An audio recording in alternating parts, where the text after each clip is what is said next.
I predicted 9-3. I'm on a record of saying that, and I'm standing by that. I do have a question, though. Are these transfers the type of players who can compete in the Big Ten Conference? The new receivers, are they going to give Nico the weapons that he needs? Is the defensive front going to be able to hold up against physical offenses? The people that came in through the portal, is that going to accelerate the roster build?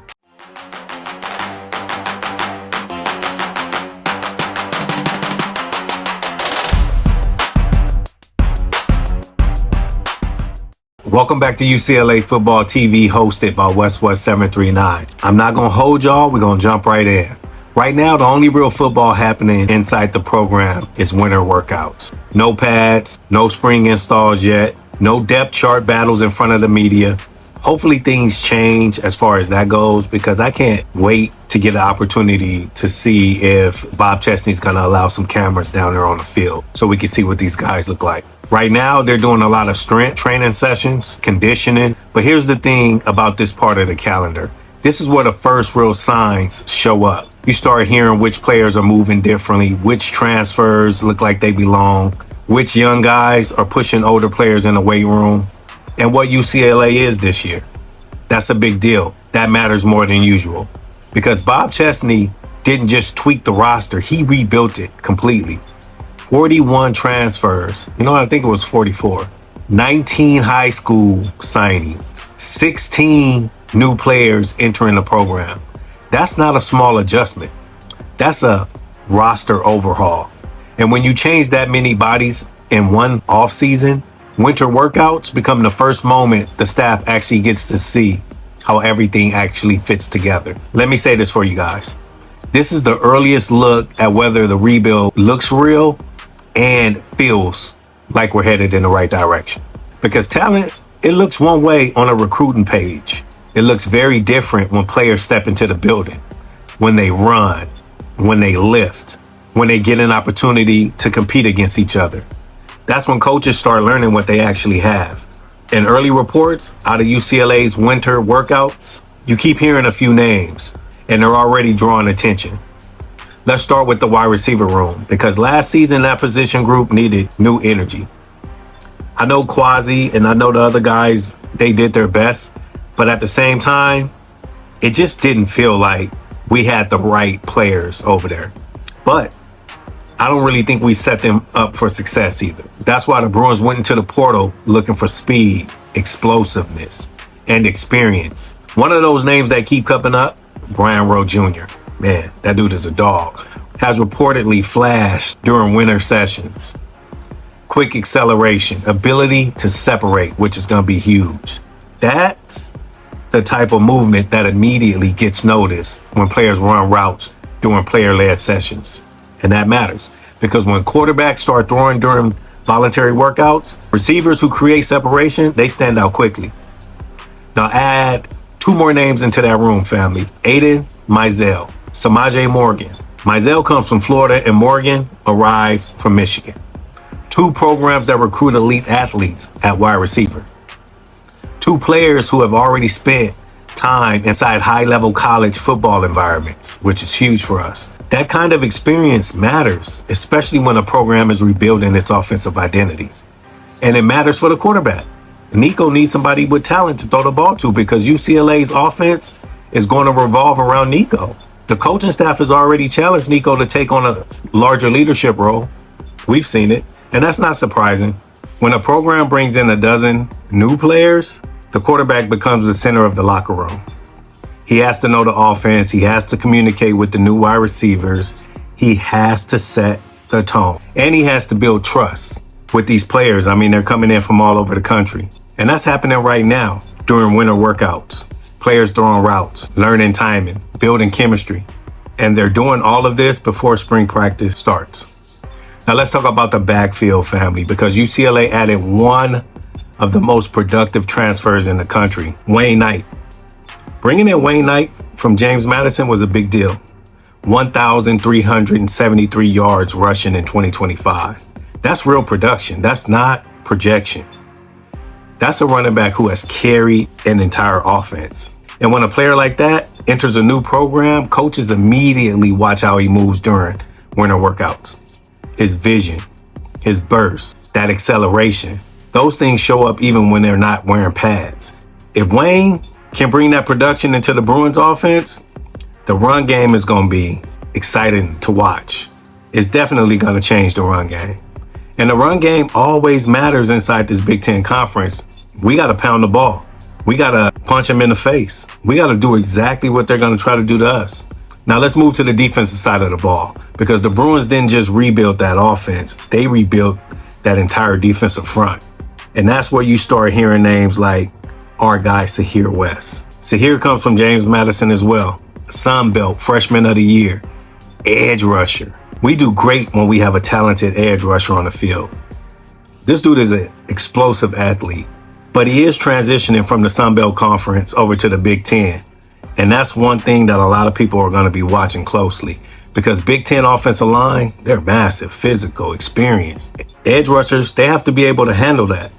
Winter workouts are the first time the coaching staff sees whether these players have the physical base to compete inside this environment. Another defensive name that people are talking about a lot, Osiris Gilbert. That UConn transfer recorded 18 tackles and forced a fumble as a freshman. Both of these players, Zaheer and Osiris, those were two freshmen last year. Cornerback, athleticism.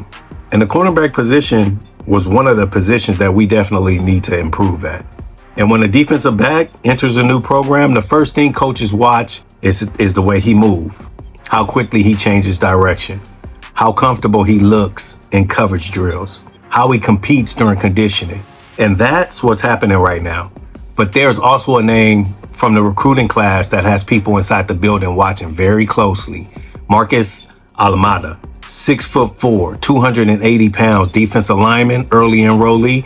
I love when these guys are able to enroll to school early, because early enrollees always have an advantage. They enter the strength program immediately. They begin learning the system immediately. That extra time can push him into early depth conversations. If he develops quickly, he can definitely play this coming year and be a part of the defensive line rotation sooner than people expected.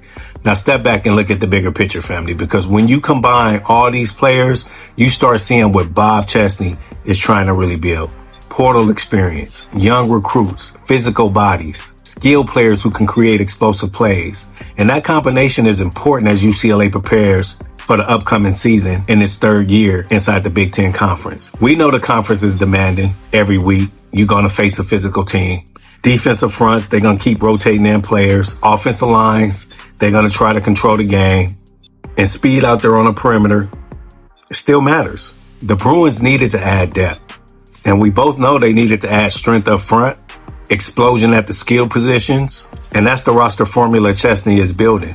But those winter workouts only tell part of the story. The real evaluation begins when spring practice opens up April 2nd. That's when the pads come on. That's when depth chart battles start showing up. Coaches begin rotating players. Offensive and defensive systems begin taking shape. And that's when we start seeing which of these winter workout standouts carry that momentum into the football season. Because the transition from workouts to football is always going to show you something that you didn't expect to see. Some players look great in conditioning. Some players look great once the pads come on.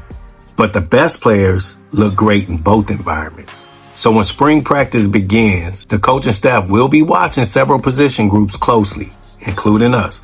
Wide receiver, defensive line, edge rushers. Those are the areas where new players could reshape the identity of the team. And you guessed it, those are the areas where fans will start hearing about the depth chart movement. So you see why winter workouts are so valuable, because they reveal something about culture, players who work hard, players who push teammates, players who set the tone inside the weight room.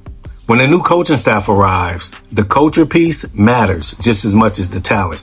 Coach Chesney, his job right now is not only to install system, it's to establish standards, work habits, competition, and you guessed it, leadership. That process begins long before spring practice. It begins in winter conditioning. It begins in player meetings. It begins in the locker room. And when a program adds 16 new players over the offseason, those early months become critical, because these players need to learn how to operate as one unit together. We got transfers from South Carolina, transfers from Florida, transfers from Michigan. A ton of transfers from James Madison, transfers from UConn. These players are arriving from different programs, different systems, different cultures. Now they're learning how to function inside the UCLA locker room, and that's the process. In winter workouts, that's the first stage of that process. Now, the question I got for my Bruin fans, do you still feel like this rebuild is going to work out for us? I'll put my cards on the table. I 110% do. I predicted 9-3. I'm on a record of saying that, and I'm standing by that. I do have a question, though. Are these transfers the type of players who can compete in the Big Ten Conference? The new receivers, are they going to give Nico the weapons that he needs? Is the defensive front going to be able to hold up against physical offenses? The people that came in through the portal, is that going to accelerate the roster build? Those questions don't get answered in February, but the early signs can tell you something. Which players are standing out? Which players are earning respect inside the building? Which position groups are changing? And right now, from the information that I'm getting, the early signs suggest several newcomers are already making their presence felt. Brian Rohde Jr., Ayden Mizell, Samaje Morgan, Wayne Knight, Zaheer West, Osiris Gilbert, Marcus Almada. Those names are being talked about a lot in these early conversations. Now, the next step is simple. Spring practice, April 2nd. That's when the real football evaluations begin. That's when the coaches start building the depth chart. That's when fans begin hearing about scrimmages. That's when we start to see the roster and we start to see what this team can actually become. Because winter workouts will show us the potential. Spring practice is going to show us some football installs. That's the type of information that we're going to need as Bruin fans to make us feel like we know the program is moving in a better direction. And the Bruins, this rebuild is about to move into the next phase. I'm excited, looking forward to it. If you haven't already subscribed to the channel, it's 100% free. If you bleed that blue and gold, you need to be rocking with me. UCLA Football TV hosted by Westwood 739. Forza up.